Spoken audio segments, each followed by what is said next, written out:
जो कि आपको NTA UGC नेट में पेपर 1 में आपको मदद करेगा। ठीक है, तो मैं आपको NTA UGC नेट के पेपर 1 के लिए और पेपर 2 में इंग्लिश लिटरेचर के लिए और डिफरेंट चीज़ों के लिए मेरे चैनल पर मैं पढ़ा रहा हूँ। अगर आपको हमारी टीचिंग अच्छी लगे तो चैनल को सब्सक्राइब कीजिए और वीडियो को ज़्यादा से ज़्यादा शेयर कीजिए ताकि सभी की हेल्प हो सके।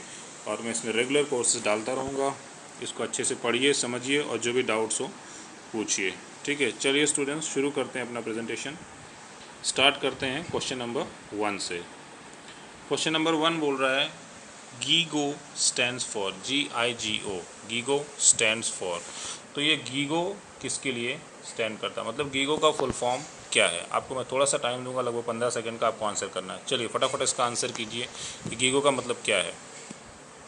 गूगल इन आउट है या गार्बेज इन गार्बेज आउट है या गीगाबाइट इन गीगाबाइट आउट है या गार्बेज इनसाइड गार्बेज आउटसाइड है।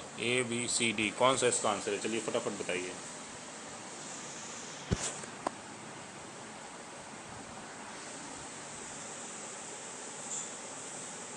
गीगो का फुल फॉर्म क्या है, गीगो स्टैंड्स फॉर। जल्दी से इसका आंसर करिए। आप अपने दिमाग में इसका आंसर कर सकते हैं, आपको नहीं आया तो कोई बात नहीं, आप अपने दिमाग में इन चीज़ों को रखिएगा आपने कितने क्वेश्चन सही किए। ठीक है, चलिए स्टूडेंट्स इसका आंसर अब मैं आपको बता रहा हूँ। इसका आंसर है B, garbage in garbage out.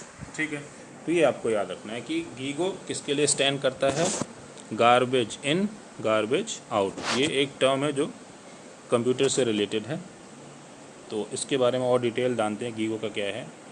देखिए गीगो मतलब होता है गार्बेज इन गार्बेज आउट। ठीक है, इस टर्म से क्या मतलब है, this term is coined by George Fishel. ये टर्म किसने कॉइन किया था, जॉर्ज फिशल। देखिए इसको हम क्वेश्चन को इस तरह से डील कर रहे हैं, इसका एक्सप्लेनेशन भी समझें ताकि इससे मान लीजिए 1-2 क्वेश्चंस और बनते हैं तो वो भी आप आसानी से कर सकें। ठीक है, तो आपसे ये भी पूछा जा सकता है भाई गीगो टर्म किसने दिया था, तो जॉर्ज फिशल ने दिया था।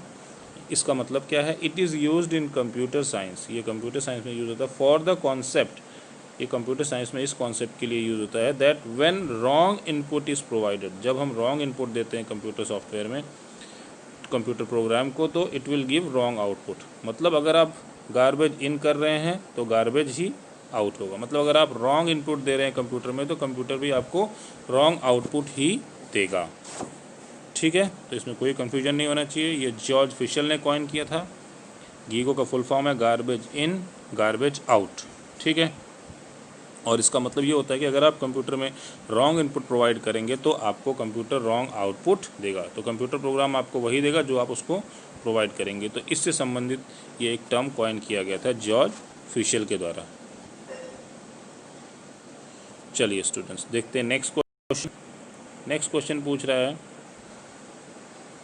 Joystick is a dash device. चलिए बताइए फटाफट क्या आएगा डैश में। Joystick is a dash device, क्या है ये, आउटपुट डिवाइस है, इनपुट डिवाइस है, बोथ A एंड B है या नन ऑफ द अबव।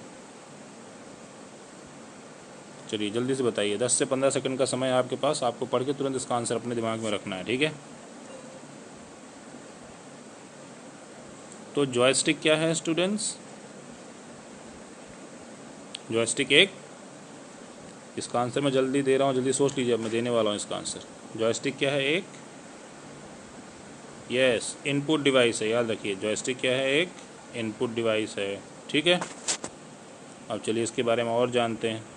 देखिए जॉयस्टिक क्या है, एक इनपुट डिवाइस है which tells the direction of the device. ये एक्चुअली हमें डायरेक्शन के बारे में मदद करता है, किस डायरेक्शन में, लेफ्ट राइट ऊपर नीचे, किस डायरेक्शन में जाना है। तो जॉयस्टिक से हमें डायरेक्शन के बारे में पता लगता है कि जिसको भी ये कंट्रोल कर रहा होता है उसकी डायरेक्शन के बारे में, उसमें डायरेक्शनल मूवमेंट्स के बारे में बताता है। तो ये डायरेक्शन के बारे में मेनली डील करता है। और जॉयस्टिक है क्या, एक इनपुट डिवाइस है ये। ठीक है, it is also known as control column. आपसे देखिए ये भी पूछा जा सकता है कि भाई कंट्रोल कॉलम के नाम से कौन सी डिवाइस जानी जाती है, तो कंट्रोल कॉलम के नाम से कौन जाना जाता है, जॉयस्टिक। ठीक है, तो याद रखिएगा जॉयस्टिक को कंट्रोल कॉलम के नाम से भी जाना जाता है। ठीक है, तो जॉयस्टिक क्या है, कंट्रोल कॉलम है। ठीक है, ये एक इनपुट डिवाइस है। It is used in video games and mobile phones. ये वीडियो गेम्स में और मोबाइल फ़ोन्स में यूज़ होता है, और ये एयरक्राफ्ट वगैरह में भी यूज़ होता है, ये भी याद रखिएगा। ठीक है। ये एयरक्राफ्ट वगैरह में भी यूज़ होता है। तो वीडियो गेम्स में, मोबाइल फ़ोन्स में तो मेनली यूज़ होता है ये, कॉमनली ये एयरक्राफ्ट में भी यूज़ होता है ये, ठीक है, याद रखिएगा। आपसे पूछा जा सकता है कि भाई वीडियो गेम में या मोबाइल फ़ोन में इसका यूज़ होता है, तो कौन है वो? जॉयस्टिक है, एज ए इनपुट डिवाइस, ठीक है। तो आई होप ये क्लियर है आपको कि जॉयस्टिक को वीडियो गेम्स और मोबाइल फ़ोन्स में as a input device use किया जाता है। चलिए देखते हैं नेक्स्ट क्वेश्चन क्या पूछ रहा है। नेक्स्ट क्वेश्चन बोल रहा है, in laissez-faire system of teaching teacher act as dash. Laissez-faire system of teaching जो होता है उसमें टीचर कैसे एक्ट करता है? फ्रेंड के रूप में होता है, गार्जियन के रूप में होता है, डिक्टेटर के रूप में होता है, या ऑर्गेनाइजर के रूप में होता है? चलिए फटाफट आंसर करिए इसका।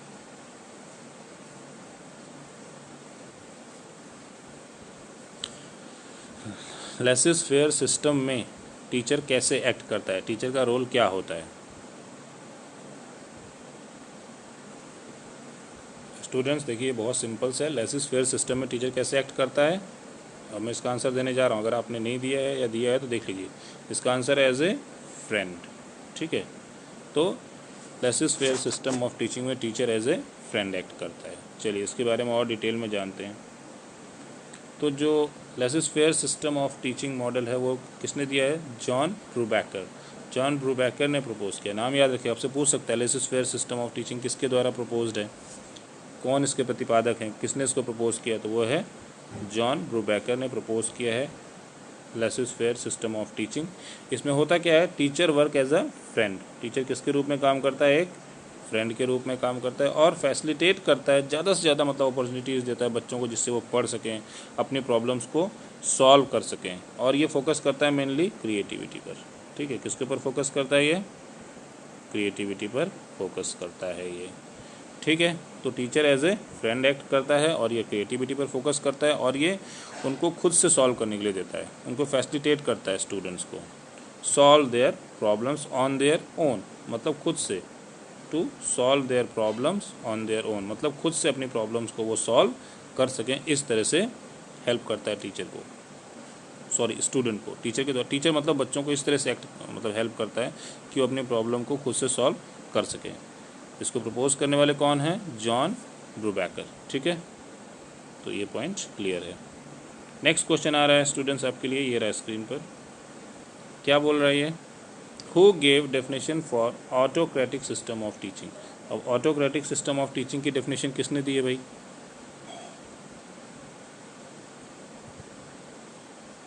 तो ऑटोक्रेटिक सिस्टम ऑफ टीचिंग की डेफिनेशन किसने दी है? चलिए जल्दी से बताइए, फटाफट आंसर कीजिए इसका।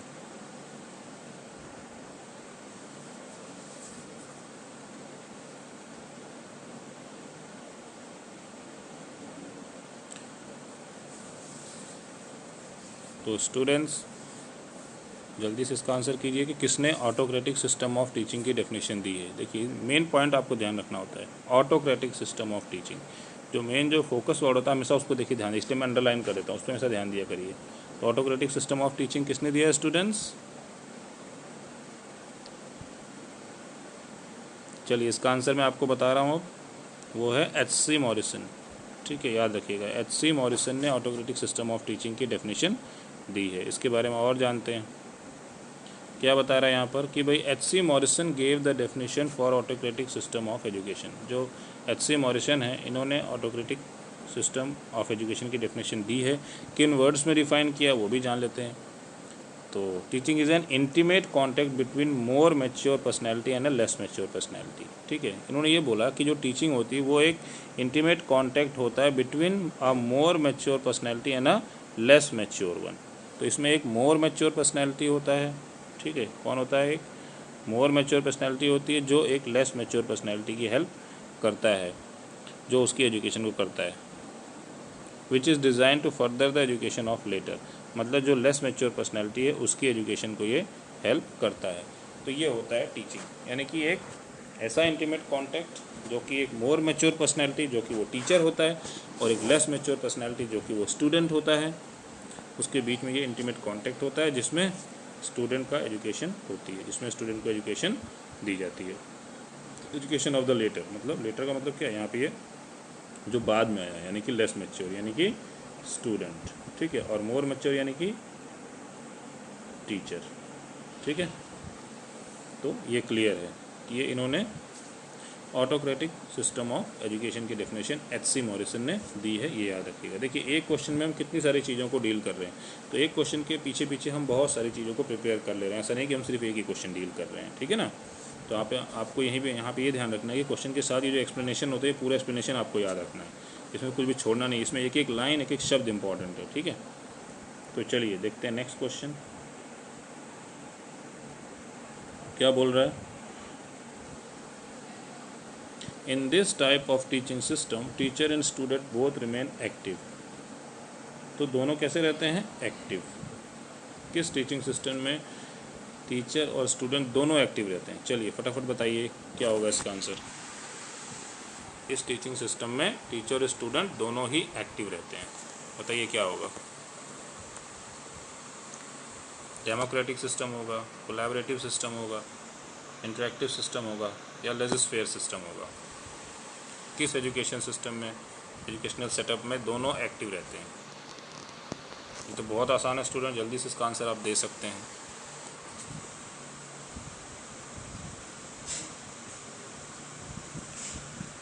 तो चलिए जल्दी से बताइए आंसर कि किस टीचिंग सिस्टम में टीचर और स्टूडेंट दोनों, यानी कि टीचर भी और स्टूडेंट भी दोनों एक्टिव रहते हैं। बहुत आसान है स्टूडेंट्स, इसका आंसर है, मैं आंसर देने जा रहा हूँ, इसका आंसर है डेमोक्रेटिक सिस्टम। तो डेमोक्रेटिक सिस्टम में क्या होता है, दोनों ही एक्टिव रहते हैं, टीचर और स्टूडेंट दोनों एक्टिवली पार्टिसिपेट करते हैं और टीचिंग लर्निंग होती है। तो इसका आंसर है डेमोक्रेटिक सिस्टम, ठीक है। चलिए इसके बारे में थोड़ा सा और जान लेते हैं क्या है इसमें। देखिए इसमें दे रहा है कि भाई जो डेमोक्रेटिक सिस्टम ऑफ टीचिंग होता है, इसमें होता क्या है, both teacher and student enjoy freedom, दोनों को फ्रीडम होती है। फ्रीडम का मतलब है कि वो एक दूसरे से बात कर सकते हैं, एक दूसरे से क्वेश्चन कर सकते हैं, चीज़ों को डिस्कस कर सकते हैं, एक्टिव रहते हैं। ऐसा नहीं कि सिर्फ टीचर बोलता जाएगा और स्टूडेंट चुपचाप सुनता जाएगा, नहीं, वो इंटरेक्ट करते हैं एक दूसरे के साथ, they interact with each other, वो एक दूसरे के साथ क्या करते हैं, इंटरेक्ट करते हैं, ठीक है। रिमेन एक्टिव, एक्टिव रहते हैं। प्रमोट करते हैं वर्बल और नॉन वर्बल इंटरेक्शन दोनों, यानी कि वर्बल और नॉन वर्बल इंटरेक्शन दोनों को प्रमोट करते हैं ये लोग, और डिस्कशन भी होता है इसमें, वो डिस्कस करते हैं चीज़ों को। तो देखिए कितनी सारी चीज़ें, भाई एक्टिव रहेंगे तभी तो डिस्कशन करेंगे, verbal interaction, non verbal interaction, सब कुछ हो रहा है, इसका मतलब दोनों एक्टिव रहेंगे, इंटरेक्ट करेंगे एक दूसरे के साथ, रिमेन एक्टिव, ठीक है। फ्रीडम एंजॉय करते हैं, फ्रीडम का मतलब है कि स्टूडेंट कुछ भी कर सकता है, पूछ सकता है, बोल सकता है, टीचर भी कुछ भी पूछ सकता है, क्वेश्चन आंसर्स होंगे, डिस्कशन होगा, एक दूसरे के पॉइंट ऑफ व्यूज़ को लिया जाएगा, उस पर चर्चा की जाएगी, डिस्कस किया जाएगा, एक दूसरे से वार्तालाप होगा, दोनों ही मतलब उत्साहित भी रहेंगे, मोटिवेटेड भी रहेंगे एक तरह से, और दोनों कुछ ना कुछ बोलते रहेंगे, करते रहेंगे, कुछ ना कुछ एक्टिविटी करते रहेंगे। एक्टिव होने का मतलब ये कुछ ना कुछ बातचीत होगी, कुछ ना कुछ एक्टिविटी होगी, ठीक है। तो इस तरह से ये डेमोक्रेटिक सिस्टम में क्या होता है कि टीचर और स्टूडेंट दोनों ही एक्टिव रहते हैं, ठीक है। तो स्टूडेंट्स इस तरह से हमने ये अपने कुछ इंपॉर्टेंट क्वेश्चंस आज डिस्कस किए हैं। अब ये प्रेजेंटेशन आपको कैसा लगा, अगर आपको अच्छा लगा तो मुझे बताइएगा, इसमें और क्या सुधार करना है वो भी आप बताइएगा। और मैं इसको इस तरह से बना रहा हूँ कि ये नेट का पेपर, आपका जो फर्स्ट पेपर है नेट का, NTA UGC नेट का जो फर्स्ट पेपर है, उसको ये क्लियर करने में आपको मदद करेगा।